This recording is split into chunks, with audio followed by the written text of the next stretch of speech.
We had a lot of fun today. I could take her again next week. No. Home is safer. Geçmişinde yaptığı iğrenç şeylerden sonra değişen ve küçük bir kızı korumaya çalışan kör bir adam. Norman Northstorm. İlk filmden sonra pek inandırıcı gelmedi değil mi?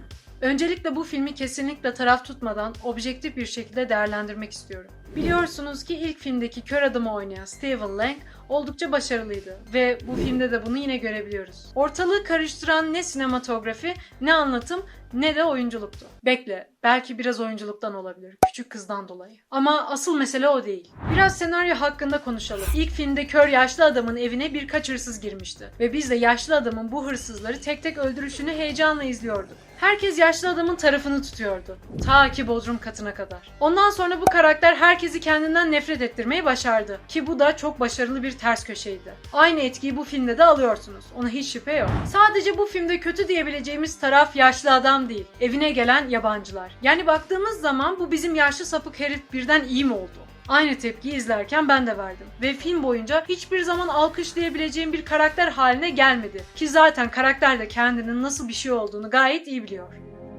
I have killed.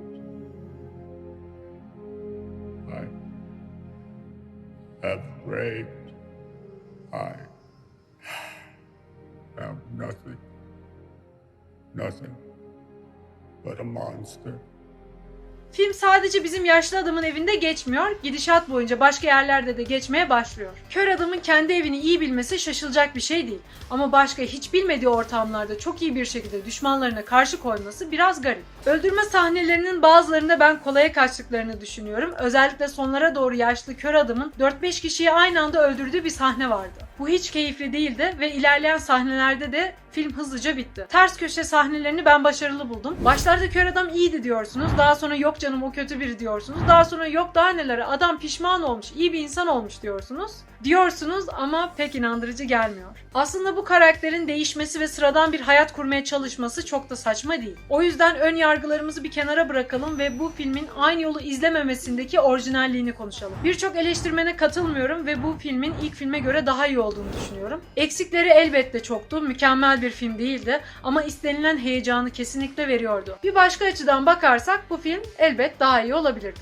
Bu bir gerçek. Mesela ben ilk filmdeki kadın karakteri bu filmde de görmek isterdim. Hatta birçok ters köşeden sonra kör adam küçük kızı kurtardıktan sonra aslında yaşlı kör adamın gerçekten de kötü biri olduğu tekrar gösterilebilirdi.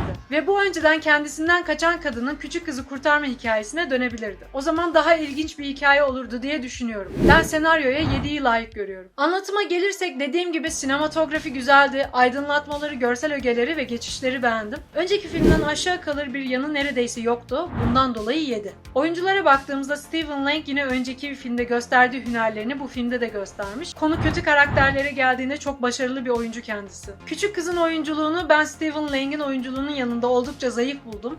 Kötü adamlara baktığımızda da onların da iyi bir iş çıkardığını söyleyebilirim. Stephen Lang için bu bölüm 8'i hak ediyor. Müzik kısmında pek etkileyici bir şey yoktu. Sıradan vasat harmonileri olan olağan müzikler ve ses efektleri vardı. O yüzden bu bölümde 6 puanı hak ediyor. Kötünün de kötüsü olur perspektifine bağlı bu film genel olarak 7'lik bir film. Ne fazlasını ne de azını hak ettiğini düşünüyorum. Ayrıca insanların bu filme saldırıp duyar kasmasını da anlayamıyorum. Neymiş? İğrenç bir adamı bu filmde iyi gösteriyorlarmış. Bu sapık adamı aslında iyiymiş gibi göstermeye çalışıyorlarmış falan filan. Arkadaşlar burada ahlak bekçiliği yapmıyoruz. Burada filmin kendisini anlatım, senaryo, oyunculuk ve müzik açısından inceliyoruz.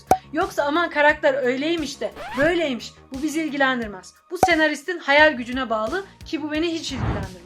Yani ben gelip 2019 yapımı Joker filmindeki Joker'i gösterip yaşasın Joker aslında iyi adammış, yaptıklarında haklı demiyorsam burada da aynı şeyi demiyorum. Bu ara Joker filmi çok iyi bir filmdir, buna değinmeden de geçmeyelim. Yani bir film izlerken bu duygusal yaklaşımlar konusunda objektif olmalıyız diye düşünüyorum. Tabii bazı kendini aşan tehlikeli filmler var, onlara hiç değinmek istemiyorum.